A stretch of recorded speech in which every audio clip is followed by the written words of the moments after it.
ನಮಸ್ತೆ ವೀಕ್ಷಕರೇ, ಬೆಂಗಳೂರು ಗ್ರಾಮಾಂತರ ಜಿಲ್ಲೆ ದೇವನಹಳ್ಳಿ ತಾಲೂಕು ಪಂಚಾಯಿತಿ ಕಚೇರಿ ಆವರಣದಲ್ಲಿ ತಿಲಾಪಿಯ ಮೀನು ರೈತ ಉತ್ಪಾದಕರ ಸಂಸ್ಥೆ ನೂತನ ಕಚೇರಿ ಉದ್ಘಾಟನೆ ನಡೆಯಿತು. ಕಾರ್ಯಕ್ರಮದಲ್ಲಿ ಆಗಮಿಸಿದ್ದ ಮುಖ್ಯ ಅತಿಥಿಗಳಿಗೆ ಸನ್ಮಾನಿಸಿ ಗೌರವಿಸಲಾಯಿತು.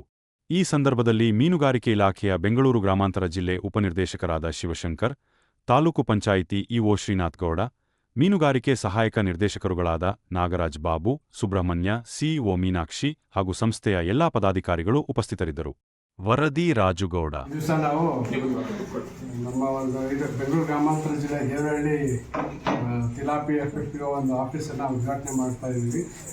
ಈ ಉದ್ಘಾಟನೆಗೆ ಮುಖ್ಯ ಅತಿಥಿಗಳು ಮತ್ತು ನಮಗೆ ಸಹಾಯ ಮಾಡಿಕೊಟ್ಟಂಥ ನಮ್ಮ ಯುವ ಸಾಹೇಬರಿದ್ದಾರೆ, ಶ್ರೀನಿವಾಸ್ ಸರ್, ಮತ್ತು ನಮ್ಮ ಸಹಾಯಕ ನಿರ್ದೇಶಕರು ಹೊಸಕೋಟೆಯವರು ಸುಬ್ರಹ್ಮಣ್ಯ ಅವರಿದ್ದಾರೆ, ದೇವನಹಳ್ಳಿ ಸಹಾಯಕ ನಿರ್ದೇಶಕರು, ಮತ್ತು ನಮ್ಮ ಮಿನಿಸ್ಟ್ರು ಸಾಹೇಬರು OSD ಆಗಿರ್ತಕ್ಕಂಥ ನಾಗರಾಜ್ ಬಾಬು ಇದ್ದಾರೆ, ಮತ್ತು ಸಿಇಒ ಮೀನಾಕ್ಷಿ ಇದ್ದಾರೆ, ಮತ್ತು ಎಲ್ಲ ನಮ್ಮ ಅಧ್ಯಕ್ಷರು ಸದಸ್ಯರುಗಳು ಎಲ್ಲ ಇದ್ದಾರೆ. ಸೊ ಈ ದಿವಸ ಈ ಒಂದು ಉದ್ಘಾಟನೆ ಮಾಡಲಿಕ್ಕೆ ನನಗೆ ಅವಕಾಶ ಮಾಡಿಕೊಟ್ಟಿದ್ದಕ್ಕೆ ಎಲ್ರಿಗೂ ಮೊದಲನೇದಾಗಿ ಧನ್ಯವಾದ ಹೇಳ್ತೀನಿ.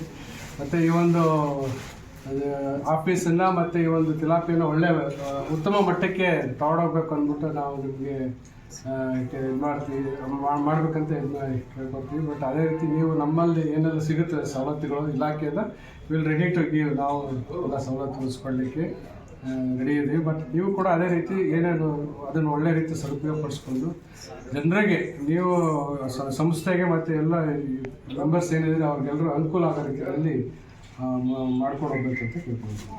ಮೀನುಗಾರರಿದ್ದಾರೆ, ಅವ್ರನ್ನ ಫಸ್ಟ್ ಎನ್ರೋಲ್ಮೆಂಟ್ ಮಾಡ್ಕೋಬೇಕು. ಆಲ್ರೆಡಿ ಆ ಪ್ರೊಸೆಸ್ ಎಲ್ಲ ಮುಗಿದೋಗಿದೆ. ಎನ್ರೋಲ್ಮೆಂಟ್ ಮಾಡಿಕೊಂಡು ಆಗಲೇ ಕಳೆದ 2 ವರ್ಷ ನಡೀತಿದೆ. ಇವರು ಮುಖ್ಯ ಏನಂತಂದ್ರೆ ಇವರು ಫಾರ್ಮರ್ ಟು ಮಾರ್ಕೆಟಿಂಗ್ ಲಿಂಕೇಜ್ ಅಲ್ಲಿ ಇರ್ತಾರೆ. ಅಂದ್ರೆ ಏನಾಗುತ್ತೆ, ಈಗ ಯಾರೋ ಒಬ್ರು ಫಿಶ್ ಪ್ರೊಡಕ್ಷನ್ ಮಾಡ್ತಾ ಇರ್ತಾರೆ, ಅವ್ರಿಗೆ ಹೇಗೆ ಸೇಲ್ ಮಾಡಬೇಕು ಅಂತ ಗೊತ್ತಿರೋದಿಲ್ಲ. ಆ ಇದರಲ್ಲಿ ಲಿಂಕೇಜ್ ಇರ್ತಾರೆ. ಮತ್ತೆ ಮೀನು ಮರಿಗಳು, ಈಗ ಯಾರಿಗಾದ್ರೂ ಮೀನು ಮರಿ ಅವಶ್ಯಕತೆ ಇದೆ, ಮೀನು ಮರಿ ಕೂಡ ಕೊಡಿಸ್ಕೊಡ್ಬೋದು. ಮತ್ತೆ ಫೀಡ್ ಅವಶ್ಯಕತೆ ಇದೆ. ನೆಕ್ಸ್ಟ್ ಆಕ್ಚುಲಿ ನಾವು ಅದನ್ನು ಕೂಡ ಅವ್ರಿಗೆ ಹೇಳ್ತಾ ಇದೀವಿ. ಫೀಡ್ ಕೂಡ ಮೀನು ಮರಿಗೆ ಏನಾಗುತ್ತೆ, ಯಾರಾದ್ರೂ ಒಬ್ರು 1 ಮೂಟೆ 2 ಮೂಟೆ ಫೀಡ್ ಬೇಕಾಗುತ್ತೆ, ಅವ್ರಿಗೆ ಇಲ್ಲಿ ಹೋಗ್ಬೇಕು, ನೇರವಾಗಿ ಮಾರ್ಕೆಟ್ ಹೋಗಿ ತೊಗೊಂಬರ್ಲಿಕ್ಕೆ ಆಗೋದಿಲ್ಲ. ಸೊ ಆ ತರ ಇವರೇ ಸ್ಟೋರ್ ಮಾಡಿ ಇಟ್ಕೊಂಡಿದ್ರೆ ಡಿಮ್ಯಾಂಡ್ ಬೇಸ್ ಮೇಲೆ, ಈಗ ಇವ್ರಿಗೆ ಡಿಮ್ಯಾಂಡ್ ಹೆಚ್ಚಿಗೆ ಬರ್ತಿದೆ ಏನಾಗುತ್ತೆ, ಇವರು ಅದನ್ನ ಸ್ಟೋರ್ ಮಾಡಿಕೊಂಡು ಈಗ ಮಿನಿಮಮ್ ಏನು, ಈಗ ಹೆಚ್ಚಿಗೆ ನೀವು ಆಚೆನೆ ತರಬೇಕಾದ್ರೆ ಅದನ್ನೇ 1 ಮೂಟೆ ತರಬೇಕಂದ್ರೆ ನಿಮಗೆ ಟ್ರಾನ್ಸ್ಪೋರ್ಟೇಷನ್ ಕಾಸ್ಟ್ ತುಂಬಾ ಹೆಚ್ಚಿಗೆ ಆಗುತ್ತೆ. ಸೊ ಅದನ್ನು ರಿಡ್ಯೂಸ್ ಮಾಡಲಿಕ್ಕೆ ಅನುಕೂಲ ಆಗ್ತದೆ. ಮತ್ತೆ ಈಗ ದೇವನಹಳ್ಳಿಯಲ್ಲಿ ಏನಾಗುತ್ತೆ, ಈಗ ಒಳ್ಳೆ ಸುಸಜ್ಜಿತವಾದ ಒಂದು ಮೀನು ಆಹಾರ ಒಂದು ಇದು ಹೋಟೆಲ್ ಯಾವುದೂ ಇಲ್ಲ. ಸೊ ಇವ್ರ ಮುಖಾಂತರ ಒಂದು ಆಲ್ರೆಡಿ ನಾವು ಮಾಡಕ್ ಕೂಡ ಪ್ಲಾನ್ ಮಾಡ್ತಾ ಇದ್ದೀವಿ.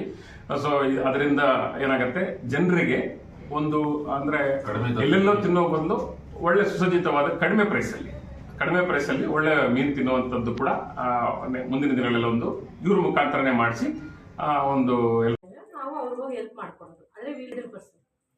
ಅಲ್ಲ ಮೇಡಮ್, ಈಗ ಅವ್ರಿಗೆ ಏನೇನು ಅಲ್ಲಿ ಒಂದು ಶೆಡ್ ಅದೆಲ್ಲ ಬೇಕಾಗತ್ತೆ, ಆ ತರದ್ದು ಎಲ್ಲಾನು ಸಪೋರ್ಟ್ ಮಾಡ್ತೀರಾ ಅಥವಾ ಬರೀ ತರಬೇತಿ ಕೊಡ್ತೀವಿ? ಅವ್ರಿಗೆ ಬಿಸ್ನೆಸ್ ಅಲ್ಲಿ ಇಂಪ್ರೂವ್ ಮಾಡ್ಲಿಕ್ಕೆ ನಾವು ಐಡಿಯಾ ಕೊಡ್ತೀವಿ.